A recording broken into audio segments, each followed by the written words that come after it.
इस चैप्टर में हम लोगों को पढ़ना होता है ट्रांसफॉर्मेशन ऑफ एनर्जी, है ना। Transformation of different forms of energy, है ना। एनर्जी का ट्रांसफॉर्मेशन एक फॉर्म से दूसरे फॉर्म में होता है, उसी के स्टडी को हम लोग कहेंगे थर्मोडायनामिक्स। तो एक छोटा सा डिफिनेशन भी हो जाए, study of transformation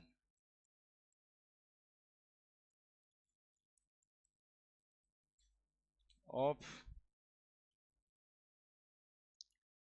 different types of energy. अच्छा रहने दीजिए, ट्रांसफॉर्मेशन ऑफ एनर्जी, है ना।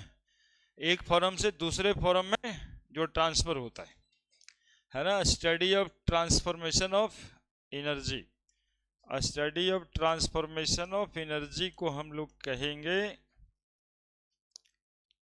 थर्मोडायनामिक्स। हालांकि डिफिनेशन एक एक करके तीनों का पड़ेगा। देखो, थर्म का मतलब है टेम्परेचर से, और डायनामिक्स का मतलब मोशन, मैकेनिकल एनर्जी, है ना। मोशन में क्या आएगा? Mechanical energy.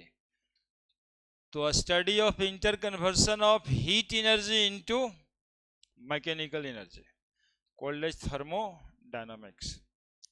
Study of transformation of heat energy into chemical energy called thermochemistry. A study of transformation of different forms of energy called as energetics. ये तीनों का जो डिफिनेशन का मोटिव है, तो शुरू करते हैं। थर्मोडायनामिक्स,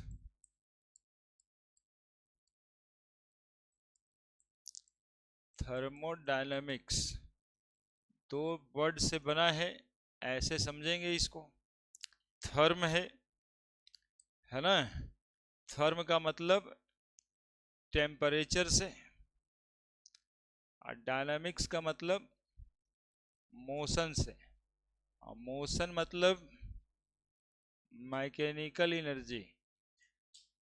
मैकेनिकल एनर्जी में कौन कौन सा एनर्जी आता है? Kinetic energy, potential energy. Study of inter conversion,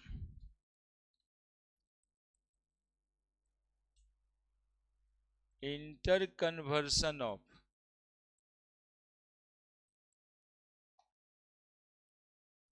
heat energy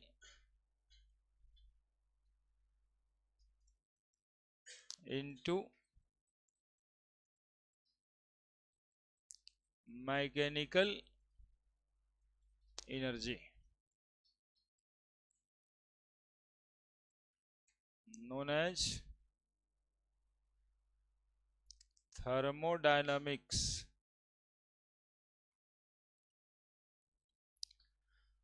thermochemistry,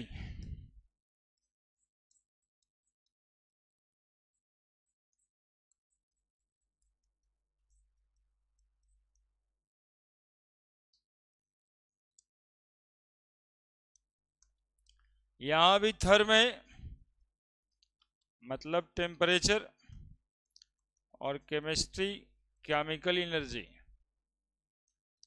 और टेम्परेचर से मतलब है हीट एनर्जी का। तो study of inter conversion, inter conversion मतलब समझ रहे हैं ना, एक दूसरे में, है ना। पहले दूसरे में और दूसरा भी पहले में। Inter conversion of heat energy into chemical energy, और केमिकल एनर्जी से हीट एनर्जी में भी कन्वर्ट होगा, known as thermochemistry.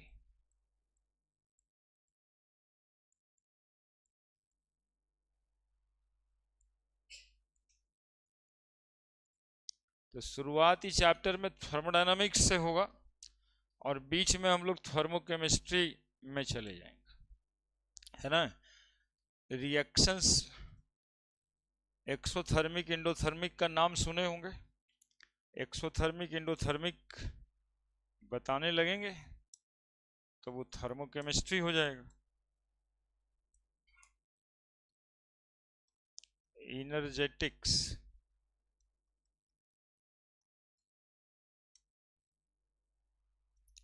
a study of different forms of energy.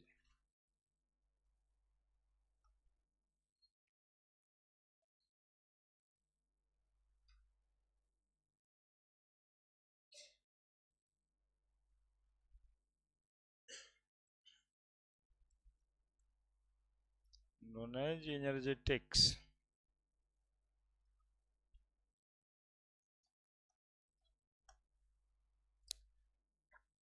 है ना? तो study of inter conversion of heat energy into mechanical energy, study of inter conversion of heat energy into chemical energy, और study of different forms of energy, energetics कहलाएगा। तीनों definition का अपना अपना motive है।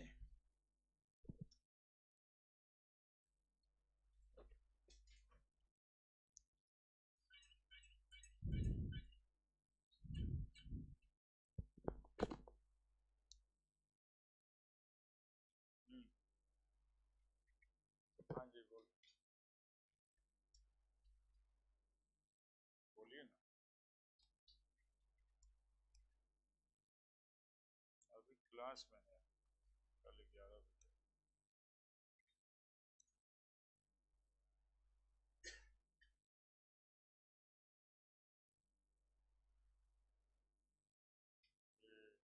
लिख दिए?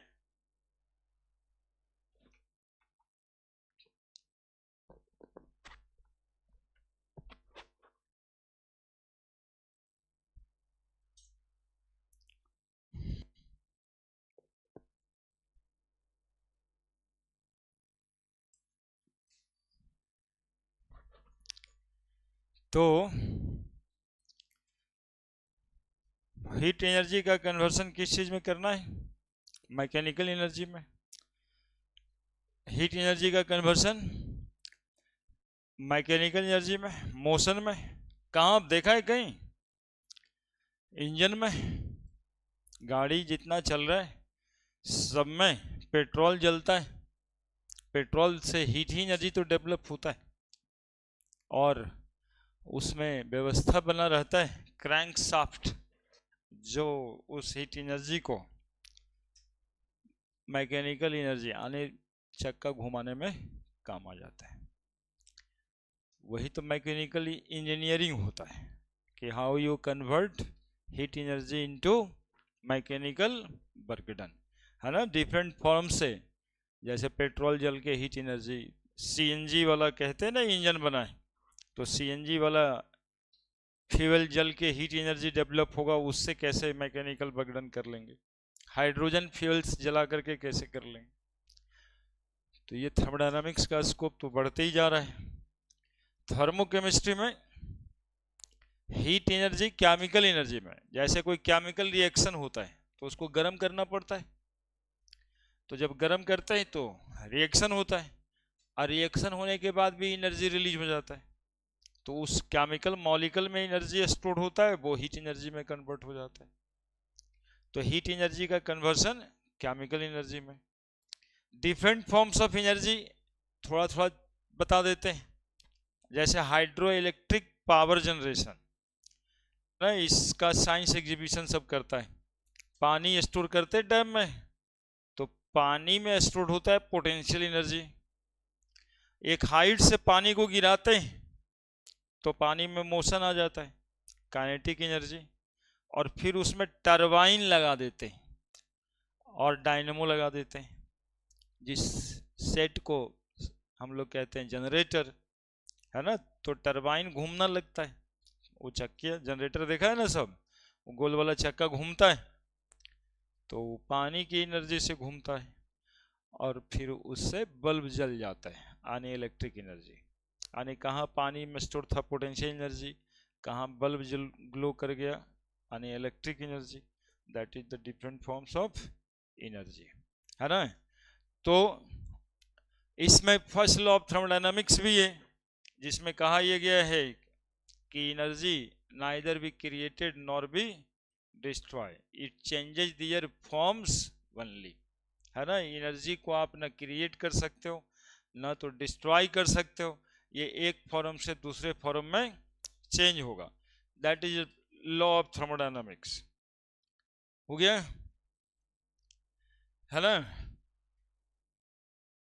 इसी के लिए ना कृष्ण भगवान बोले हैं कि क्या लेके आए हो, क्या लेके जाओगे, है ना। लेके भी कुछ नहीं आया, लेके भी कुछ नहीं जाएगा। तो जो भी एनर्जी आप क्रिएट करोगे वो अलग अलग फॉर्म्स में बदल के रह जाएगा फिर से यहीं पे, है ना। वो इसके लिए बोले हैं, ऐसे नहीं कि क्या लेके आए हो क्या लेके जाओगे तो सोचना छोड़ दिया आज से। तो एनर्जी में कन्वर्सन कौन करेगा फिर, ये डिफरेंट फॉर्म्स ऑफ एनर्जी में बदलेगा कौन, है ना। एक फॉर्म्स ऑफ एनर्जी से दूसरे फॉर्म में एनर्जी कन्वर्ट करने के लिए तो हम लोग का काम है ना। हीट एनर्जी को कोई सोचने वाला सोचा ही होगा ना, तभी तो गाड़ी चला और फिर डेवलपमेंट हो रहा है।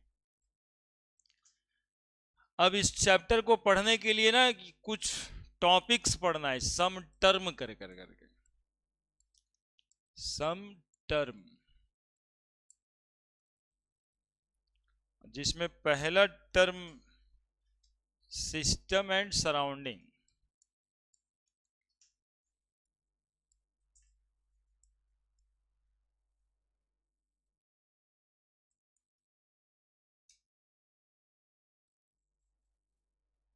पहला टर्म है सिस्टम एंड सराउंडिंग। सिस्टम क्या होता है, हाँ सिस्टम क्या होता है।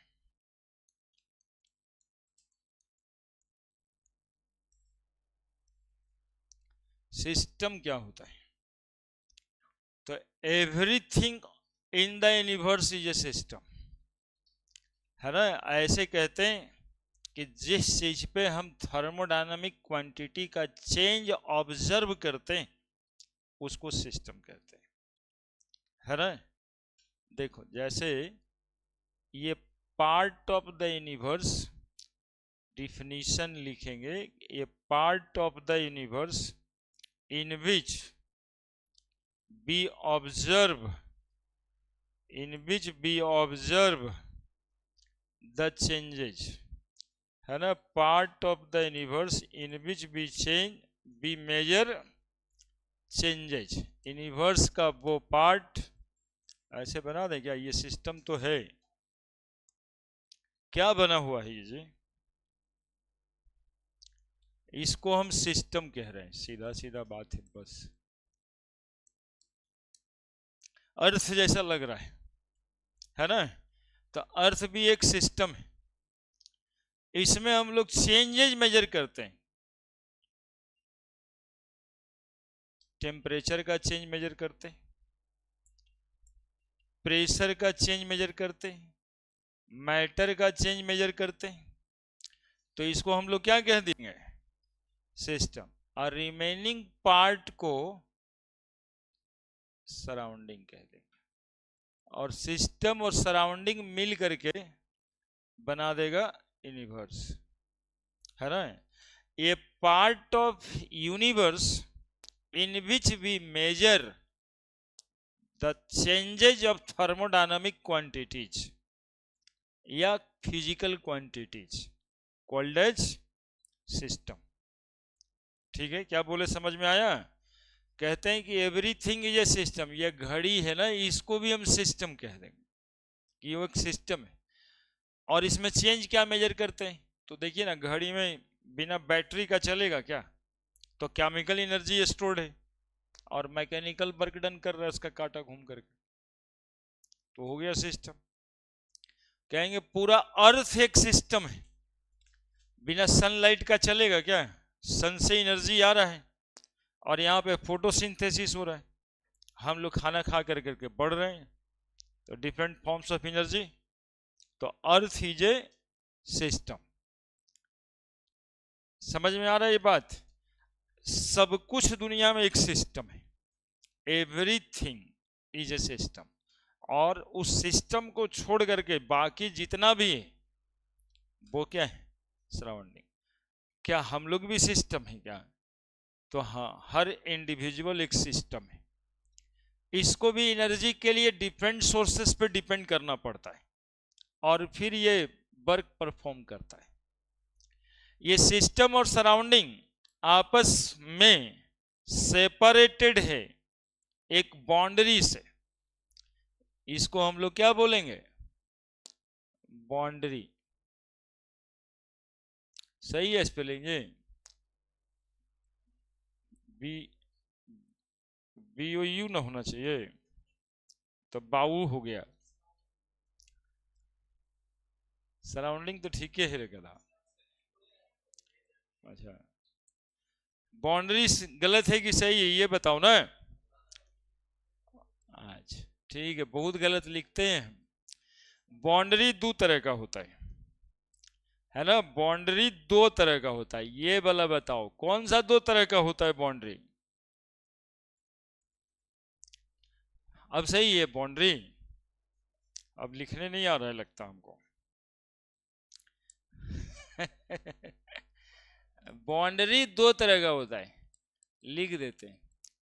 डाइथर्मिक एक बाउंड्री होता है, डाइथर्मिक बाउंड्री, और दूसरा बाउंड्री होता है एडियाबैटिक बाउंड्री। अब देखिए 4-5 शब्द हो गया यहां पे, BOUNDARY। बाउंड्री दो तरह का होता है, एक डाइथर्मिक और एक एडियाबैटिक। देखो डाइथर्मिक बाउंड्री में हीट का ट्रांसफर होता है सिस्टम और सराउंडिंग के बीच में, और एडियाबैटिक बाउंड्री इंसुलेटर का काम करता है, मतलब कि हीट का ट्रांसफर नहीं होता है। आने की सिस्टम और सराउंडिंग का सेपरेशन इंसुलेटर या कंडक्टर ऑफ हीट से हम लोग देखते हैं। यदि हीट का कंडक्टर हुआ तो बाउंड्री को क्या कहेंगे, डाइथर्मिक। और हीट का इंसुलेटर हुआ तो बाउंड्री को क्या कहेंगे, एडियाबैटिक। तो कितना सारा शब्द हो गया, system, surrounding, diathermic, adiabatic. System और सराउंडिंग मिल जाएगा तब क्या बन जाएगा, सिस्टम और सराउंडिंग मिल जाएगा तो बन जाएगा यूनिवर्स। बोले एक सिस्टम और सराउंडिंग ये दोनों मिलके बन जाएगा यूनिवर्स। लिख दीजिए ना सब, फोटो बनाइए। अब एक एक को डिफाइन कर देते हैं।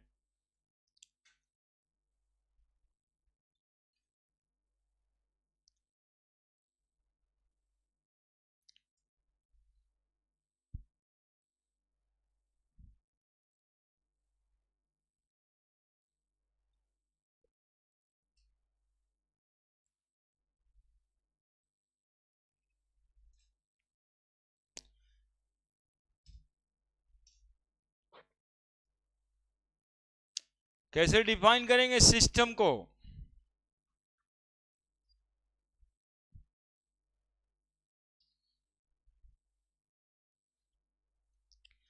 Part of the universe.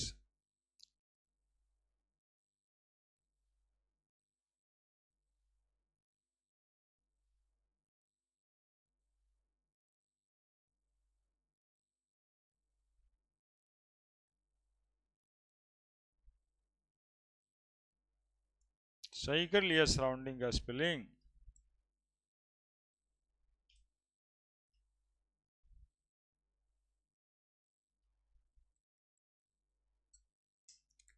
Surrounding और apart from the system everything is surrounding. System को छोड़ के यूनिवर्स में सब कुछ सराउंडिंग है।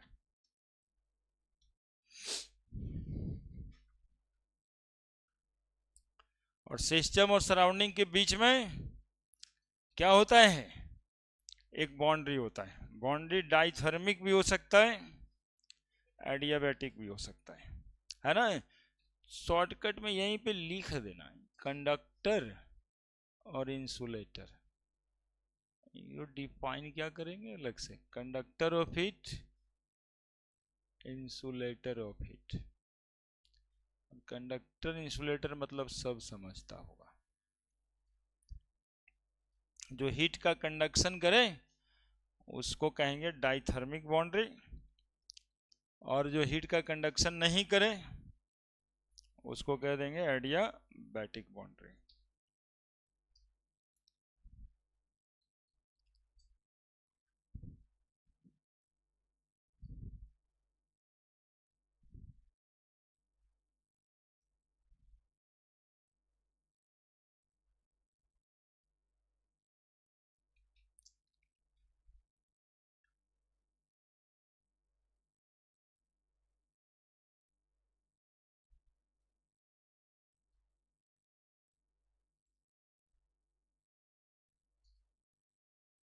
बड़े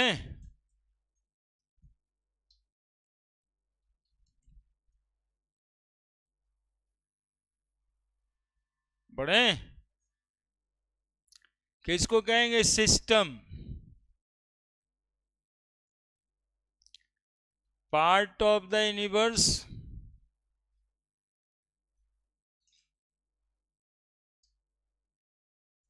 in which we measure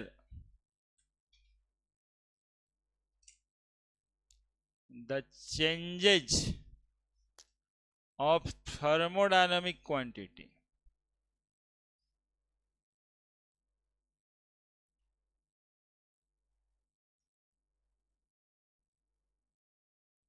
Like energy,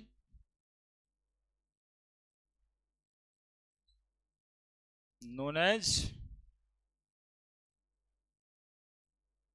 system. Part of the universe in which we measure the changes of thermodynamic quantity. Physical quantity भी कह सकते हैं। कोई भी फिजिकल क्वांटिटी का एक्सचेंज होगा तो उसको हम लोग सिस्टम कहते हैं, है ना। कोई भी फिजिकल क्वांटिटी का एक्सचेंज, है ना। रूम में एक सिस्टम बन जाएगा, बाहर में इसका सराउंडिंग है। अब यहां पर यदि ज्यादा गैस इवॉल्व डिफ्यूज करें, मतलब कि आग उग लगा दें, तो बाहर से धुआं निकलते हुए दिखेगा, मतलब टेम्परेचर ज्यादा है रूम का। ऑब्जर्वेशन में आया तो चेंजेज हुआ, तो रूम भी एक सिस्टम। तो part of the universe in which we observe और measure the changes of thermodynamic quantity known as system. और सराउंडिंग किसको कह रहे हैं,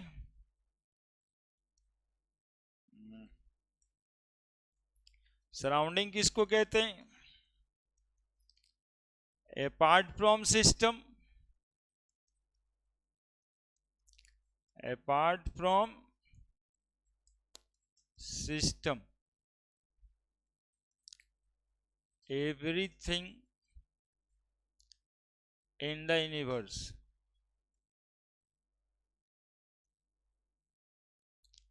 is their surrounding, their surrounding।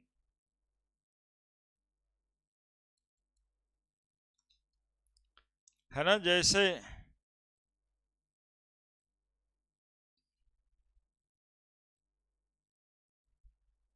आपके सराउंडिंग में आपका गांव, आपका शहर, जहां भी आप रह रहे, आप सिस्टम है और वो आपका सराउंडिंग, और यही आपकी दुनिया है।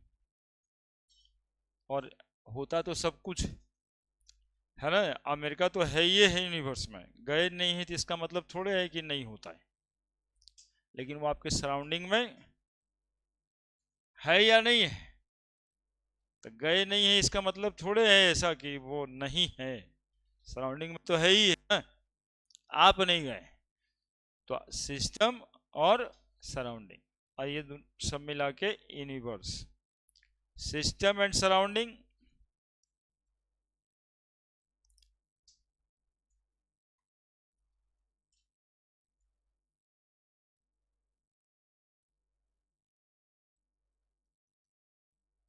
separated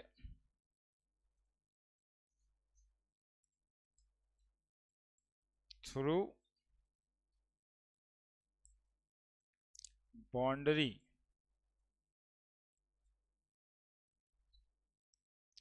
which may be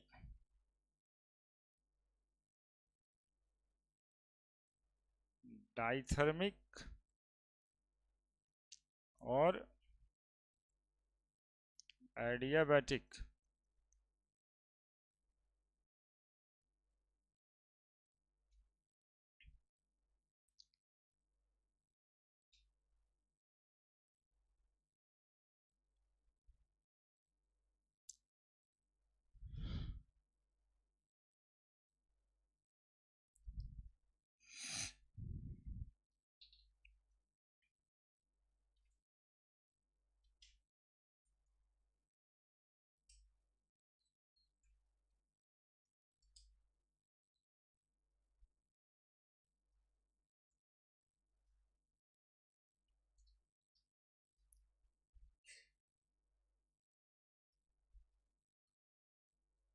लिख ही दिए हैं, which allow permit exchange of it.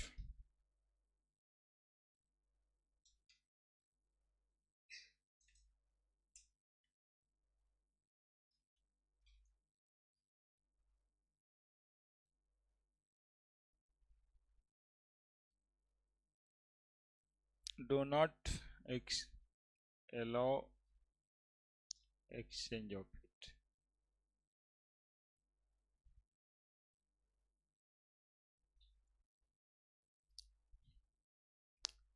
System and surrounding दोनों मिलके क्या बना देगा, universe. System and surrounding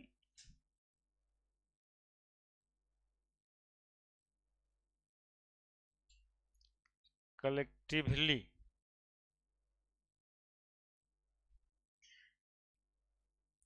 known as universe.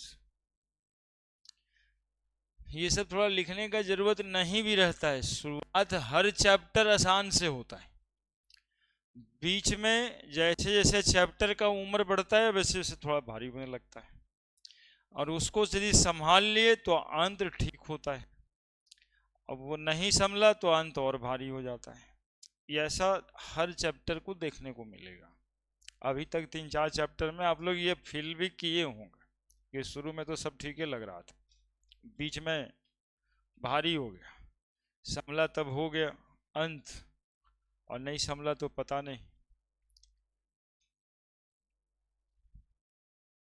इसलिए थोड़ा मेंटेनेंस के साथ पढ़िए चैप्टर। सिस्टम 3 तरह का,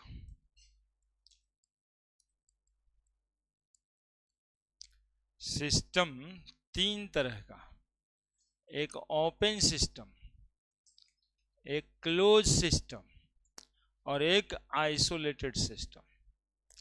सिस्टम 3 तरह का, एक ओपन सिस्टम, दूसरा क्लोज्ड सिस्टम और तीसरा आइसोलेटेड सिस्टम। देखिए इसको समझिएगा बढ़िया से, ओपन सिस्टम बिल्कुल आसान बात होता है। ये सब चाय का कप है ये, और इसमें चाय भरी हुई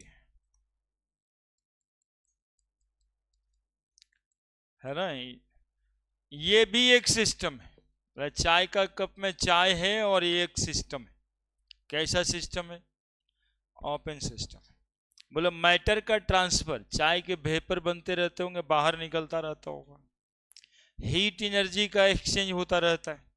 ये तो ऊपर से भी होता है, और जो बाउंड्री, जो रियल बाउंड्री दिखाई दे रहा है उस, वो भी कंडक्शन करता रहता है, और धीरे धीरे चाय ठंडी हो जाती। यानी मैटर का भी ट्रांसफर हो, बाहर से कोई मक्खी वक्खी उड़ रहा होगा वो भी गिर जाएगा,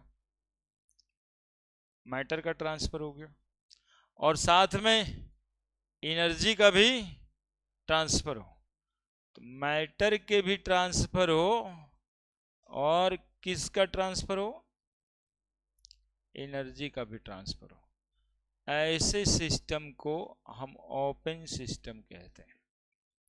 ठीक है, यही चाय केतली में बना देते हैं।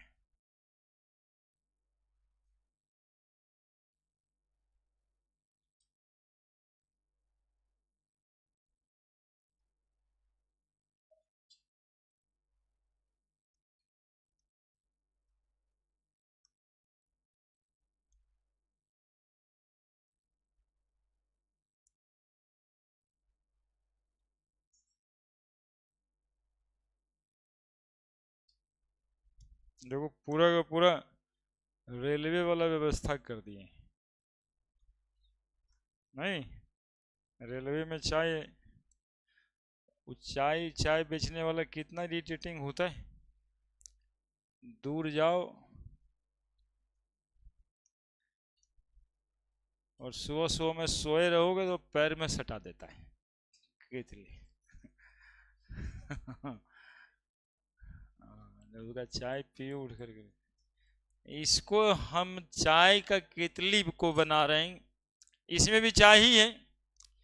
देखो ये एक्चुअली में कॉर्क लगाए हैं ऊपर से, नहीं ऐसे कॉर्क लगाया रहता है, कॉर्क है ना, कॉर्क लगाया रहता है ऐसे। लकड़ी का भी हो सकता है, कागज भी ठूसा रहता है बहुत सारा लोग। ये सिस्टम क्लोज बनाया है, ये कोशिश किया गया है कि मैटर का ट्रांसफर नहीं हो। एनर्जी तो रोक नहीं सकता, चाय तो ठंडा हो जाए।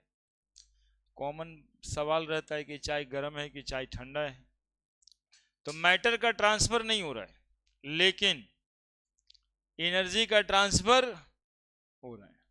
तो ऐसे सिस्टम को हम लोग क्या कहते हैं, क्लोज सिस्टम। और एक्चुअली में रियल में जो बातें हम लोग करते हैं क्लोज सिस्टम का, ये तो बस एग्जाम्पल के रूप में बताए।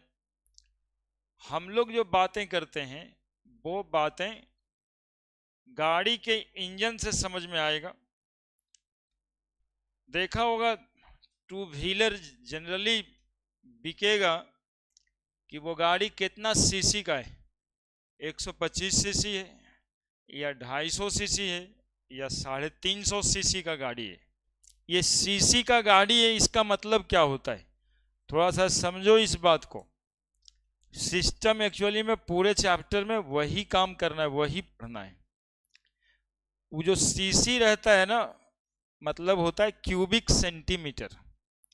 क्यूबिक सेंटीमीटर, उस गाड़ी में एक सिलेंडर होता है, ठीक है, और वो सिलेंडर में एक पिस्टन लगा हुआ होता है, और पिस्टन इस तरह से ऊपर नीचे होता है। अब किसी गाड़ी का 150 सीसी है, मतलब उस गाड़ी में 150 क्यूबिक सेंटीमीटर वॉल्यूम का सिलेंडर लगा हुआ है। उसमें वो पेट्रोल जब जाएगा तो 150 सीसी वेपर बनाएगा, और वो 150 सीसी वेपर इस पिस्टन को धक्का देगा। यदि 350 सीसी है, मतलब एक बार में इतना पेट्रोल उसमें जाना है कि 350 ml वेपर बने, और इस पिस्टन को 350 ml धक्का देगा।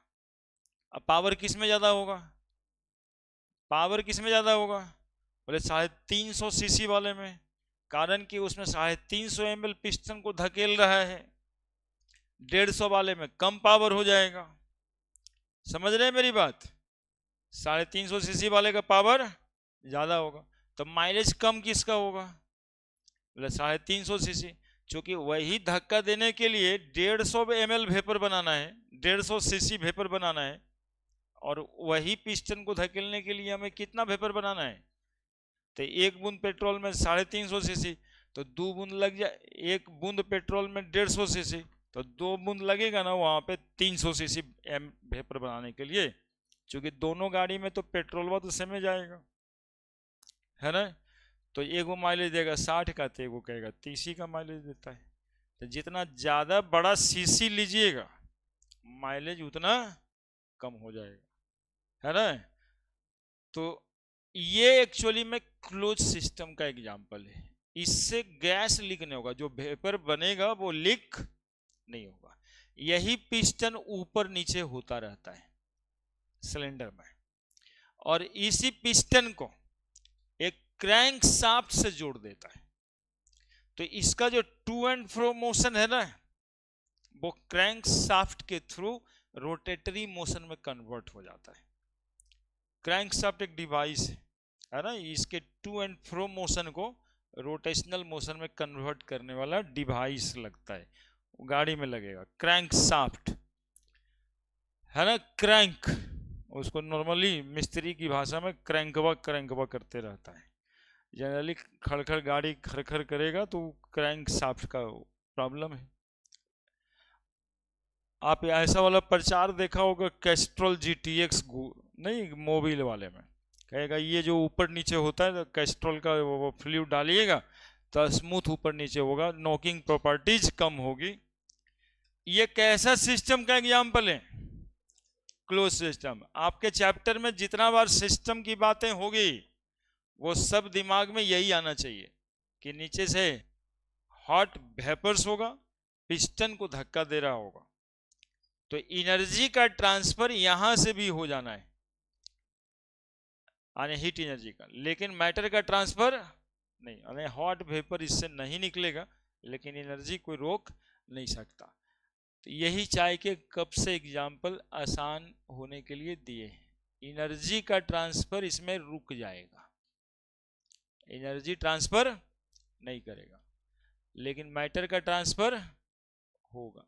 ओहो उल्टा बोल, एक मिनट हो गया, लिख देते हैं। मैटर का ट्रांसफर नहीं होगा, मैटर का ट्रांसफर नहीं होगा, लेकिन एनर्जी का ट्रांसफर होगा। यहां क्यूबिक सेंटीमीटर समझाए, समझ गए ना। 150, 350 ये क्या होता है, सीसी लिखा रहता प्रचार में, 350 सीसी। सीसी का मतलब क्यूबिक सेंटीमीटर। इतना सेंटीमीटर का सिलेंडर रहता अंदर गाड़ी में फिट। अब सुनिए आइसोलेटेड सिस्टम। थर्मोफ्लास्क देखे हैं जी, थर्मोफ्लास्क जिसमें ऐसा, थर्मोफ्लास्क के अंदर चाय रखा हुआ है, यह आइसोलेटेड सिस्टम का एग्जांपल है। इसको समझते हैं ना आप कि थर्मोफ्लास्क रहता तो चाय ठंडा नहीं होता, मतलब हीट का ट्रांसफर भी नहीं होता, तो ना मैटर ट्रांसफर होगा ना एनर्जी ट्रांसफर होगा। ऐसे सिस्टम को हम क्या कहेंगे? ना मैटर ट्रांसफर हो ना एनर्जी ट्रांसफर हो, तो सिस्टम को कहेंगे आइसोलेटेड सिस्टम। हालांकि आइसोलेटेड सिस्टम परफेक्ट नहीं होता, इसको आइडियल कॉन्सेप्ट माना जाता है कि थर्मोप्लास्क इज आइडियल आइसोलेटेड सिस्टम। चूंकि यदि ये परफेक्ट हो जाए तो हमारे दादाजी जो चाय बनाए थे वो हमारा पोता भी पी लेता। चूंकि हीट एनर्जी तो ट्रांसफर ही नहीं होता, तो वो चाय हमेशा गर्म ही रहता, लेकिन ये 3-4 घंटा होल्ड कर पाता है, उसके बाद ठंडा हो ही जाता है। इसलिए आइसोलेटेड सिस्टम परफेक्टली बनाया नहीं जा पाता है, हीट का ट्रांसफर रोका नहीं जा सकता, इसको आइडियल बोलते हैं। Ideal isolated system is the example of isolated system. तो चाय के लिए ही 3 एग्जांपल हमने दे दिया। चाय खुला कप में है, ओपन सिस्टम। चाय केतली के अंदर बंद करके रखे हैं, क्लोज सिस्टम। चाय को थर्मोफ्लास्क में रखे हैं, आइसोलेटेड सिस्टम। डिफिनीशन दिखाई दे रहा होगा सबको। System from which matter and energy both transfer. System from which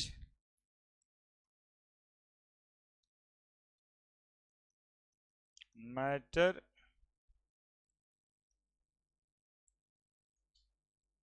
and energy both exchange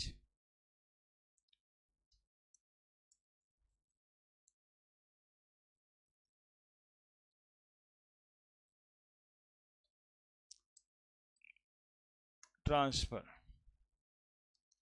system from which only energy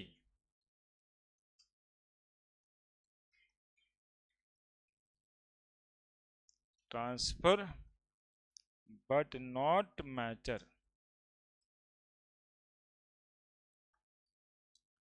system from which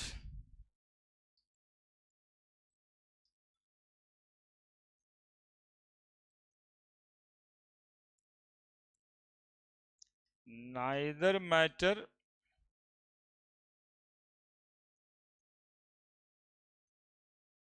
nor energy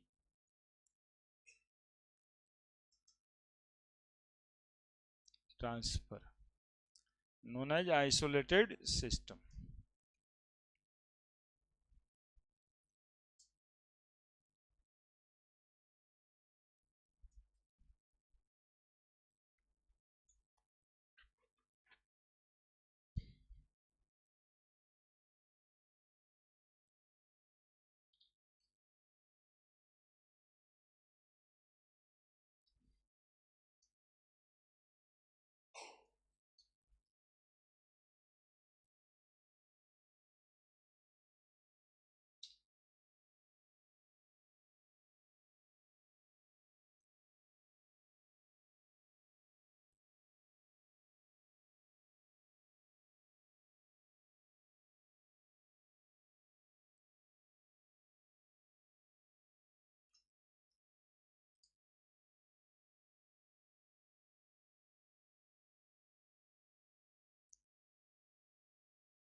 लिखिए जल्दी से।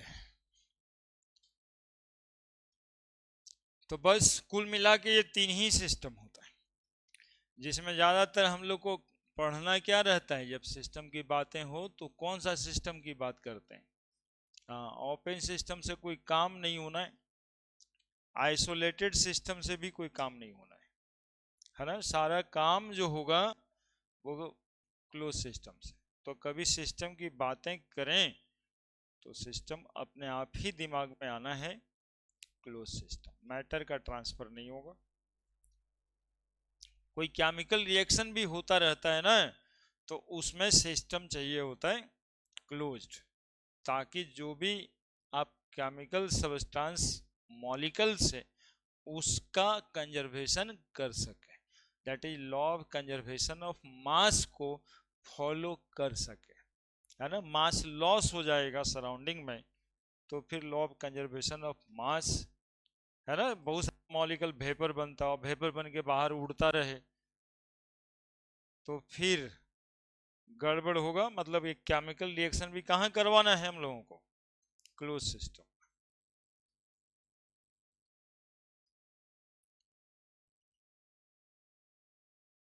दीवार से वो जो किसका रहता, अल्मुनिया का कंटेनर है, तो अल्मुनिया का कंटेनर है तो एनर्जी चाय वाला बाहर निकल जाता है, तभी ना चाय ठंडा हो जाता है। वही तो क्लोज सिस्टम में वही होता है, डाइथर्मिक वाल है। इसका वाल एडियाबेटिक बन जाता है थर्मोफ्लास्क में। देखते हैं यहाँ पे बीच में कुछ कुछ भरा रहता है ना। मोस्ट कॉमन इंसुलेटिंग सब्सटेंस है वो थर्मोकोल, हर बीच थर्मोकोल भर देंगे, है ना, तो हीट का इंसुलेशन करेगा।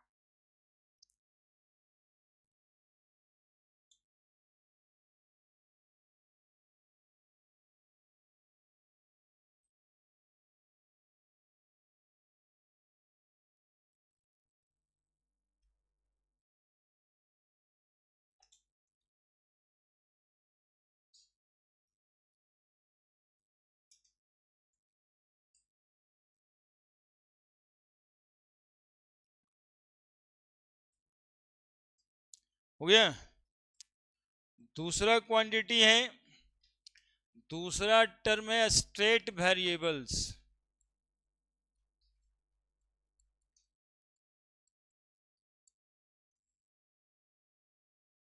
देखो,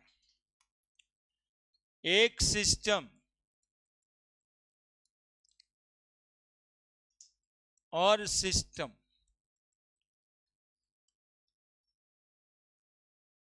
इसको मान लो इनिशियल स्टेट,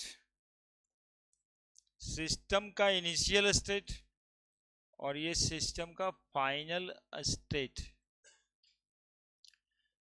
तो क्या क्या टर्म वेरी हम लोग करते हैं?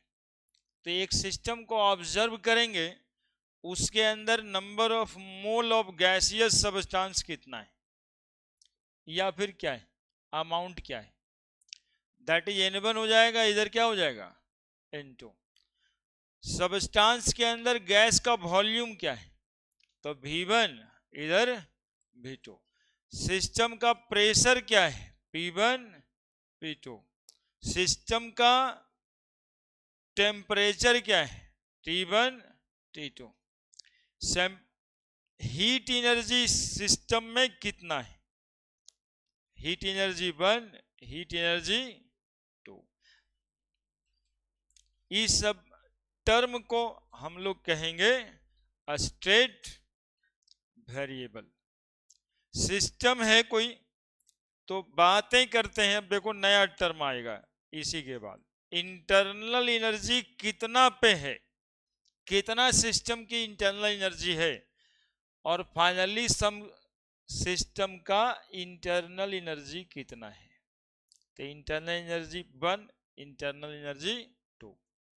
सिस्टम की इंथैल्पी कितनी है, 1।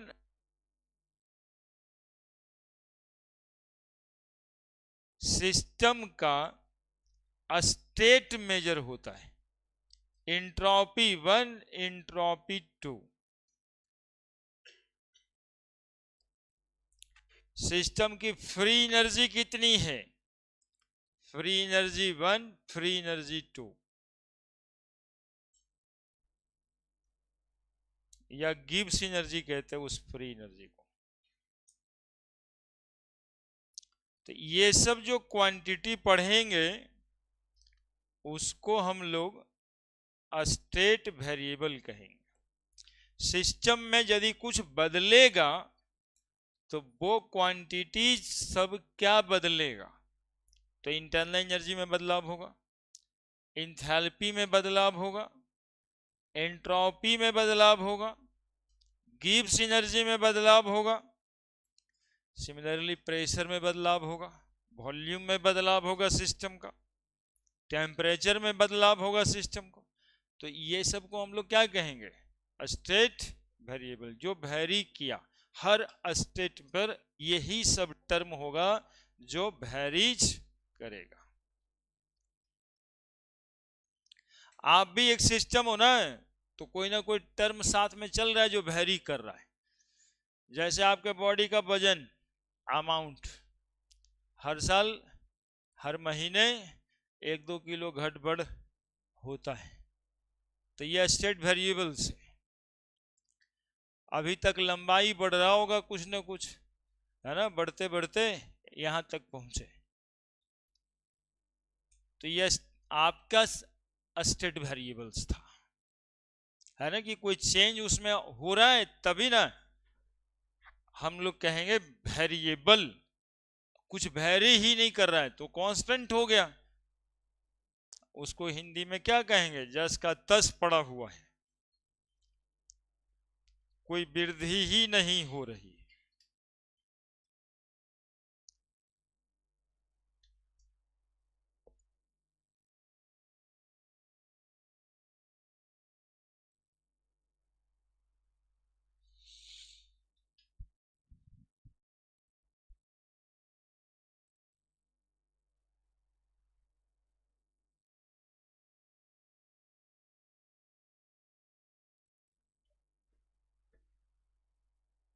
ये सब आगे आएगा, यही चैप्टर में पढ़ना है, और वो टर्म इस चैप्टर के अंदर जाना जाएगा। इंटरनल एनर्जी, इंथैल्पी, एंट्रोपी और फ्री एनर्जी।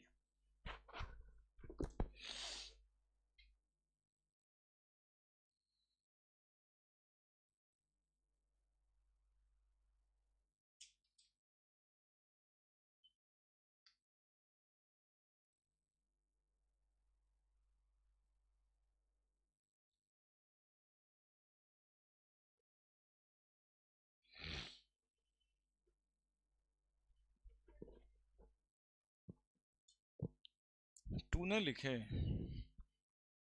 टू लिखा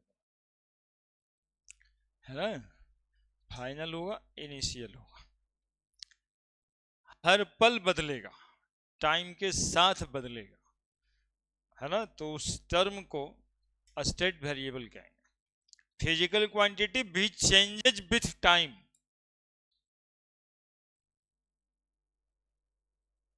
है ना। Physical quantities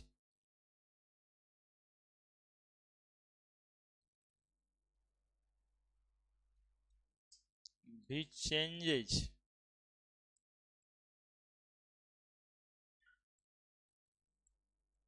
with change in time,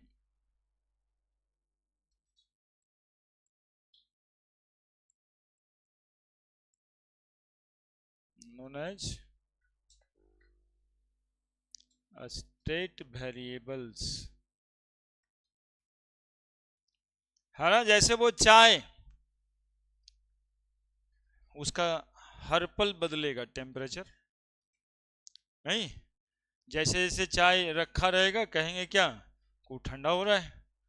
10 minute के अंदर जो 40 डिग्री सेंटीग्रेड पे चाय रखाया था, उसका टेम्परेचर घट घट के हो जाएगा 25 डिग्री सेंटीग्रेड। आपका बॉडी टेम्परेचर है 35, आपको चाय लगेगी ठंडा, है ना। 40 डिग्री पे रहेगा, आपका बॉडी टेम्परेचर 35 है, आपको लगता है गर्म, है ना। तो हर पल उसका टेम्परेचर गिर रहा होता है, क्योंकि हीट एनर्जी का ट्रांसफर सराउंडिंग में कर रहा होता है। तो ऐसे ही फिजिकल क्वांटिटी जो टाइम के साथ हमेशा बदलते रहेगा, उसको क्या कहेंगे, स्टेट वेरिएबल्स। कोई जरूरी नहीं कि वो इतना ही हो, वो कुछ भी हो सकता है, कोई भी फिजिकल क्वांटिटी हो सकता है जो बदले, जो वेरी करे विथ टाइम, ठीक है। बढ़े। तीसरा term state function and path function.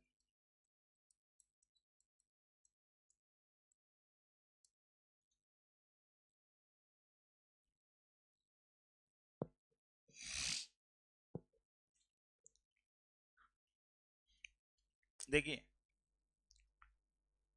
Function मतलब वही टर्म है, फिजिकल क्वांटिटीज है। वैसा सारा फिजिकल क्वांटिटी जो चेंज होने के लिए, चेंज होने के रास्ते पे डिपेंड नहीं करे। देखिए, चेंज होने के लिए, चेंज होने के रास्ते पे डिपेंड नहीं करे, उसको कहते हैं स्टेट फंक्शन। चेंज होने के लिए पाथ पे डिपेंड ना करे, उसको कहते हैं how the change occur doesn't matter. जैसे किसी सबस्टांस का टेम्परेचर बढ़ गया, पहले 25 डिग्री सेंटीग्रेड था, अब 40 डिग्री सेंटीग्रेड। अब इसको आप कोयला से गर्म किए थे, कोयला जला करके, या फिर एलपीजी जला के, या सीएनजी जला के, इस पे कोई बात वेरी नहीं करेगा, सीधा वो टेम्परेचर में बदलाव हुआ। How the change occurs does not matter. ऐसे प्रॉपर्टीज को हम क्या कहते हैं, स्टेट फंक्शन। और जो फिजिकल क्वांटिटी चेंज होने के लिए पाथ पे डिपेंड कर जाए कि हाउ द चेंज अकर्स, उसको हम कहेंगे पाथ फंक्शन। जैसे वर्कडन, वर्कडन पाथ फंक्शन है ना। जैसे कि सिंपल है कि एक ब्लॉक रखा हुआ है यहां पे, इस ब्लॉक को यहां से घसका के यहां कर देना है ना, बस इतना ही काम है। अब एक आदमी जा रहा है, इसको सीधा ऐसा धक्का दे रहा है ताकि ये डिस्प्लेसमेंट कवर कर ले, तो फोर्स इनटू डिस्प्लेसमेंट को ही ना वर्क कहते हैं जी। तो वर्कडन तो हुआ, फोर्स लगा, डिस्प्लेसमेंट हुआ। लेकिन एक आदमी ऐसे फोर्स लगा रहा है और वो भी कह रहा है कि हम वहां पहुंचा देंगे, तो इसके द्वारा किया गया वर्क, इस आदमी के द्वारा किया गया वर्क और इस आदमी के द्वारा वर्क किया गया मैग्नीट्यूड में तो डिफरेंस हो गया है ना। एक आदमी कह रहा है नहीं भैया हम तो इधर से ऐसे भी धक्का देके वहां पहुंचा देते हैं, एक आदमी कह रहा है कि वैसे का है, हम तो इसको ऐसे कंधा से टांग के यहां तक खींच के ला देंगे। तो हर बार पाथ पे डिपेंड कर जाएगा ना कि आप भी पहुंचा सकते हो यहां से वहां तक, लेकिन आपको काम ज्यादा करना पड़ेगा, उसका काम कम करना पड़ेगा। ये तो 1 महीना में पहुंचाएगा और एक कह रहा है ना बचा हुआ वैसे थोड़े पहुंचेगा। That is path dependent. लेकिन ये एक भाई साहब, थोड़ा बात समझिएगा ताकि सब दिन याद रहे, सीढ़ी बनाए हैं ये है ना, ये भाई साहब ये सीढ़ी चढ़ के यहां तक पहुंचे और ये भाई साहब एक लिफ्ट के अंदर बंद हो गए और उसी हाइट पे ये भी पहुंच गए। दोनों में पोटेंशियल एनर्जी का बदलाव हुआ है, सेमी हाइट है h। तो यहां इस आदमी जब यहां आके खड़ा हुआ उसी हाइट पे, तो उसका भी पोटेंशियल एनर्जी mgh ही था, इसका भी पोटेंशियल एनर्जी mgh है। पहले पोटेंशियल एनर्जी हाइट नहीं था तो 0 था दोनों का, तो ये दोनों भाई साहब का पोटेंशियल एनर्जी कितना था और उतना ही हाइट पे पहुंचा, तो पोटेंशियल एनर्जी में बदलाव तो सेम ही हुआ। How the change occurs depend किया कि वो सीढ़ी से गया कि लिफ्ट से गया, इस पे कोई डिपेंडेंस है, चेंज तो उतना ही का होगा। तो ऐसे प्रॉपर्टी जो चेंज होने के लिए पाथ फॉलोड पे डिपेंड ना करे उसको हम लोग क्या कहेंगे, स्टेट। और जो पाथ डिपेंडेंट हो जाए उसको कहेंगे पाथ फंक्शन। सबसे पहले पाथ फंक्शन हटा के रखना, और इसका एक लौता एग्जाम्पल तुम लोग के एग्जामिनेशन में पूछा हुआ है, work. Work is a path function not the state function. Change in potential energy state function, change in kinetic energy state function, change in energy कोई भी एनर्जी स्टेट फंक्शन है ना। नहीं कहते हैं पहले उसके पास कुछ नहीं था अब देखिए कितना पैसा वाला हो गया, तो एक आदमी कहेगा वो हो तो गया लेकिन उसके लिए कितना कर्म किया, कुकर्म किया, पाथ डिपेंडेंट हो गया। एक आदमी कह रहा है वह उस सबसे कोई मतलब नहीं, खाली देखो ना पहले क्या था अब क्या हो गया, कैसे हुआ छोड़ो, बस इतना ही बात है। कैसे हुआ छोड़ दो तो क्या कौन सा फंक्शन, और कुकर्म करके किया है कर्म देख रहा है तो फिर हो गया पाथ फंक्शन है ना। कर्म नहीं देखना है तो स्टेट फंक्शन। सिंपल है थर्मोडायनामिक्स पूरा का पूरा जो है ये प्रैक्टिकल है और फील ही है। यहां पर इसी बात को डिफाइन कर देंगे। है ना। ये वर्क के लिए एग्जाम्पल दिए हैं। स्टेट फंक्शन किसको कहेंगे? Physical quantities which does not depends on path followed for the change, है ना। Physical quantities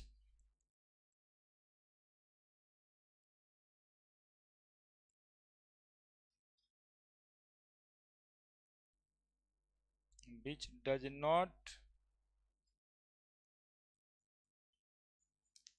depends on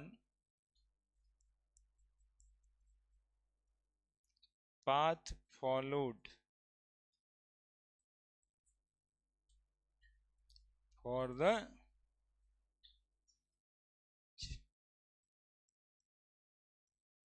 known as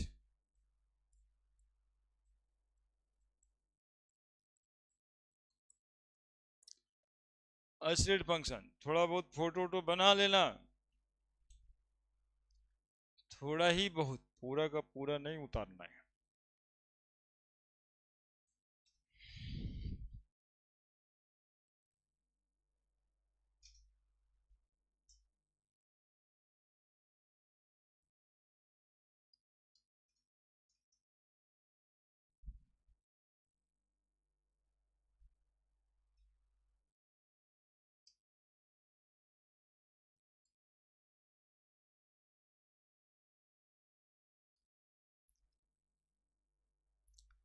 है ना। तो उसका डिफिनेशन तो अपने आप ही हो जाएगा। Physical quantity which does not depends on, बोलो ना जी, path followed for the change. खुश तो रहना ही चाहिए ना, खुश रहने से दिमाग खुश रहता है। पाथ फंक्शन में वो क्वांटिटी हटा दिए हैं वर्क, बाकी जितना क्वांटिटी अभी देखा था ना स्टेट वेरिएबल्स में, वो सब स्टेट फंक्शन है। जैसे टेम्परेचर, वॉल्यूम, प्रेशर और थर्मोडायनामिक्स का क्वांटिटी, इंटरनल एनर्जी,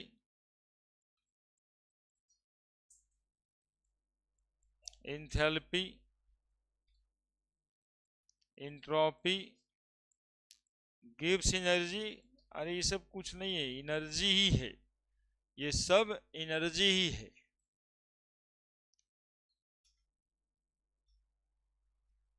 ये सब स्टेट फंक्शन है।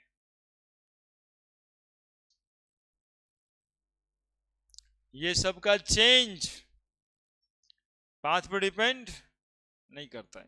हाउ द चेंज अकर्स, इस पर डिपेंड नहीं करता है। और वर्क वाला डिपेंड करता है, जानते हो कैसे?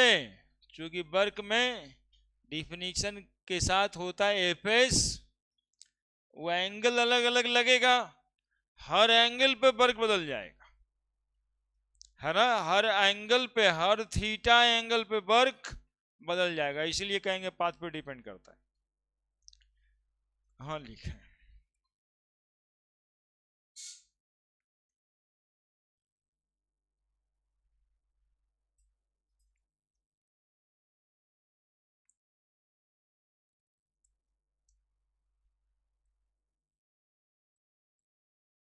Physical quantities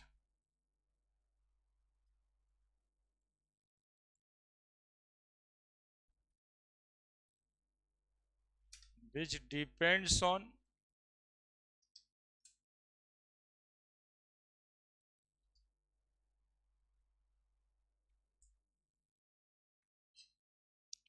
path followed for the change known as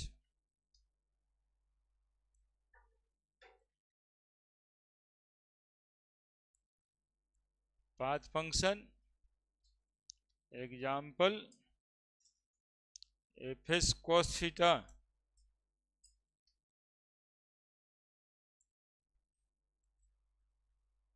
work torque, torque होता है F साइन थीटा।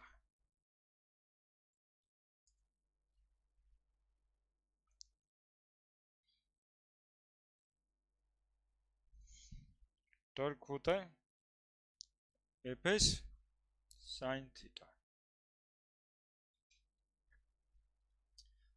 कहाँ पाथ आया इसमें, तो depends on angle theta. Sine theta cos theta अपना अलग से देख लेना है।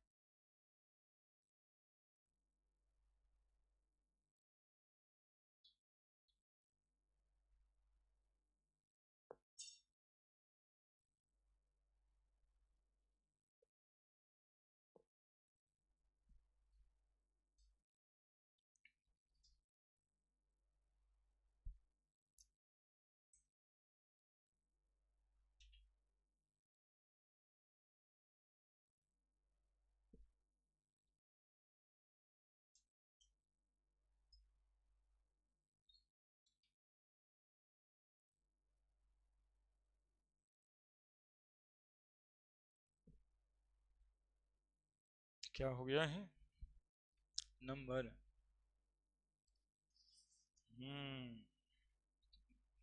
108। दो छोड़ दिए हैं क्या? 4 दूनी 8, 5 दूनी 10, 108, 5 चौक भी 208 होता है। बाबा भी तो भयानक गुना कर दिए। 208 में से 11 जाएगा तो पूरा का पूरा 100 नंबर गायब हो जाएगा। बताइए 197 नंबर सही करवाइए वही की।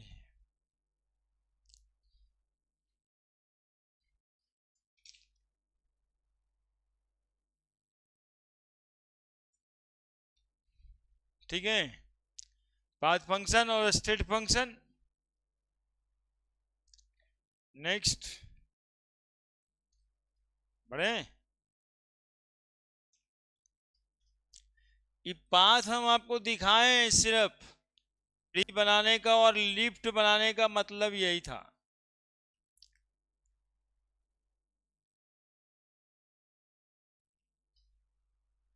चेक कर लीजिएगा सब, वो नंबर देख लीजिएगा। हाँ सब लोग देख लीजिएगा उसमें।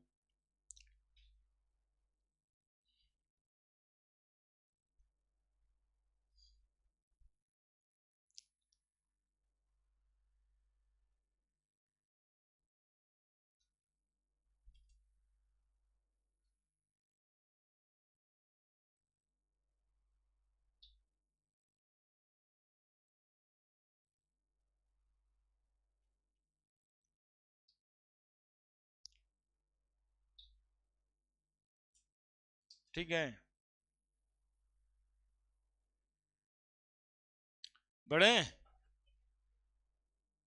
हम बताए ना कि एक स्टेट फंक्शन होता है और दूसरा पाथ फंक्शन होता है। स्टेट फंक्शन वैसे फिजिकल क्वांटिटी का बदलाव जो हाउ द चेंज अकर्स इस पे डिपेंड ना करे, है ना। ऐसा प्रॉपर्टी जिसके चेंज होने के लिए पाथ कोई फैक्टर ना रहे, पाथ पे डिपेंड ही ना करे, खाली चेंज हुआ तो उसको हम क्या कहेंगे।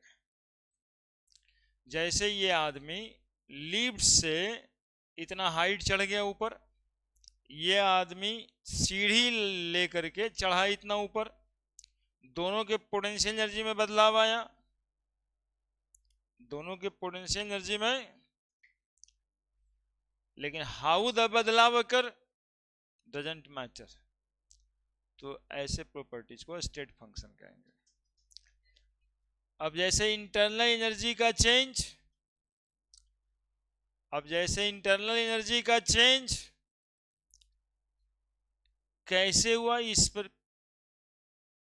कोई डिपेंडेंस नहीं है।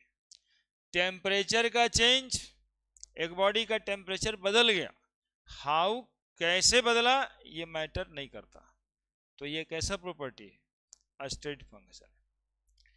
दूसरा पाथ फंक्शन है, बर्गडन हुआ, लेकिन ये बर्गडन कैसे हुआ, देखो यहां पर ये आदमी इस ब्लॉक को ऐसे धक्का दे रहा है, फोर्स दे रहा है, लाना यहां पे, मान लेते हैं कि ले आएगा, एक आदमी ऐसे धक्का दे के ले आएगा, एक आदमी बताया कि नहीं हम तो ऐसे धक्का दे करके ले आएंगे, एक आदमी बोला हम भाई इसको रस्सी से बांध के आगे खींच के ले आएंगे। हर आदमी हम कहते हैं ले आएगा इस ब्लॉक को यहाँ पे, लेकिन हर आदमी का अलग अलग क्या होगा, बर्गडन अलग अलग होगा। इन भाई साहब को ज्यादा मेहनत करना पड़ेगा, लीजिए धकेलते रहिए आप, है ना, इसको कहेंगे बुद्धि है नहीं तो गधा के जैसे काम करते रहो। तो पाथ पे डिपेंड कर गया ना, तो ऐसे प्रॉपर्टीज को हम क्या कहेंगे, पाथ फंक्शन।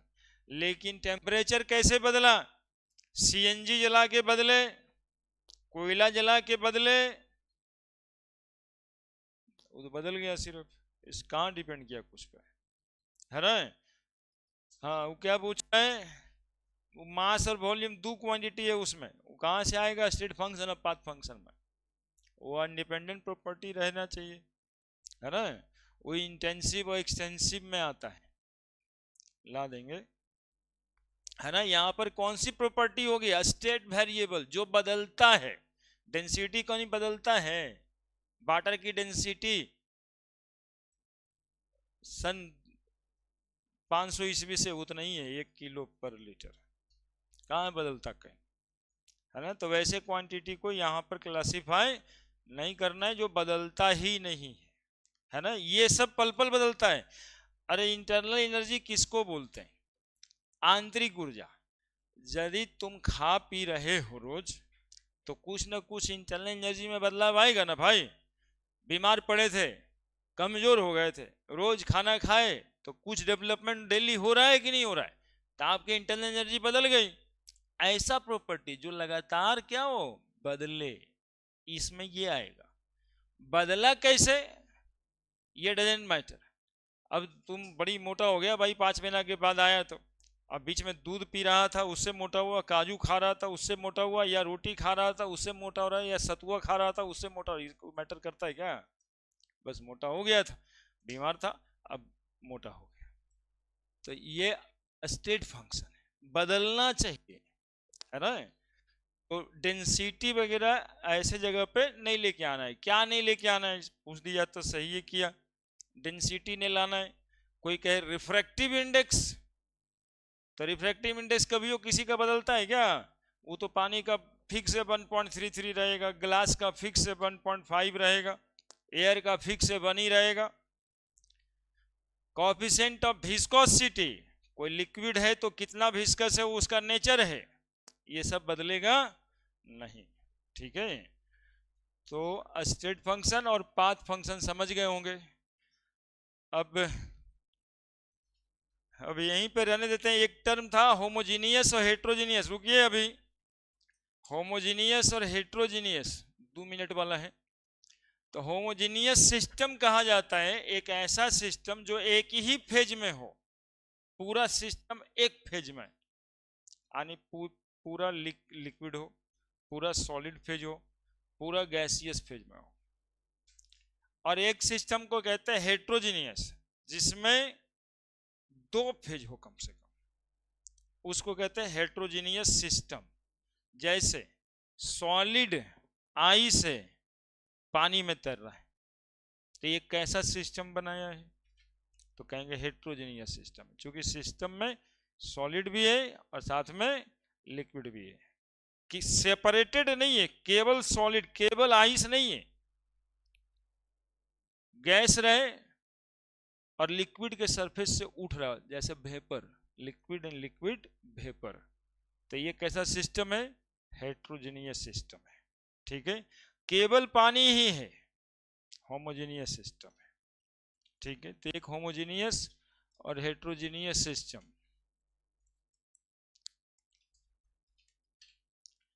Homogeneous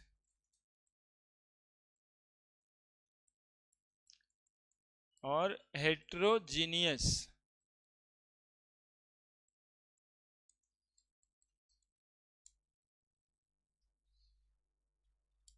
system. बहुत आसान है।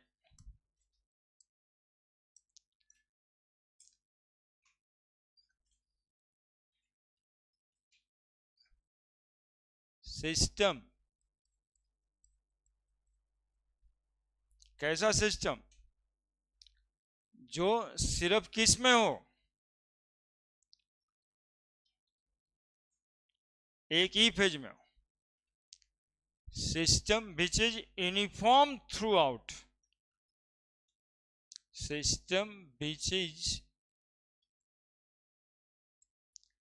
In single phase and uniform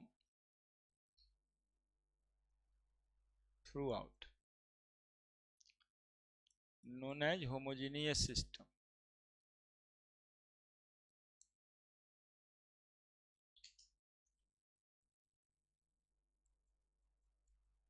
जैसे इसमें हम लोग को एक केमिकल रिएक्शन देख लेते हैं। PCl5 गैस है और रिएक्शन हो रहा है, PCl3 भी गैस है और Cl2 भी गैस है।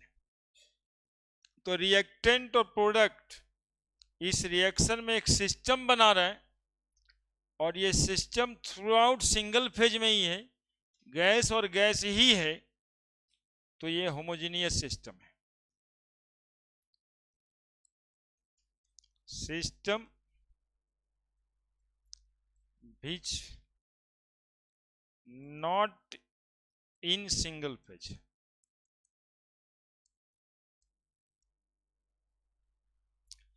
and ununiform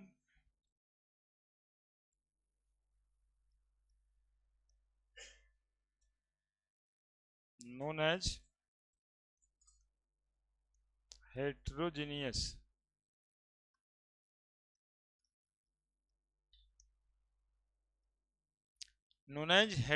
system. जैसे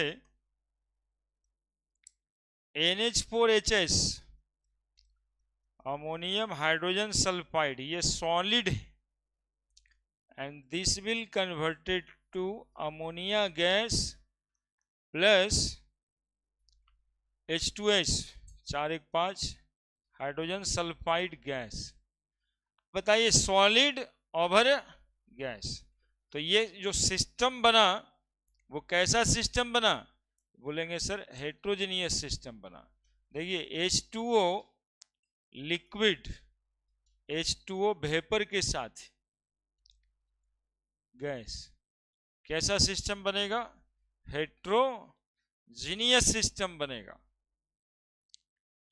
है ना। H2O आइस के फॉर्म में सॉलिड, और वो सॉलिड लिक्विड के साथ प्रेजेंट है। कैसा बनेगा? हेट्रोजीनियस। जैसे आयोडीन सॉलिड है, आयोडीन गैस बन जाए, हेट्रोजीनियस। कैम्फर कपूर, जानता है ना कपूर, सॉलिड है, ये कैम्फर गैस बन जाए। ये सब हेट्रोजीनियस सिस्टम का एग्जाम्पल होगा। Solid over liquid, solid over gas, और जिसमें सॉलिड है तो उधर भी सॉलिड है, गैस है तो उधर भी गैस है। ये सब सिस्टम होमोजेनियस होगा।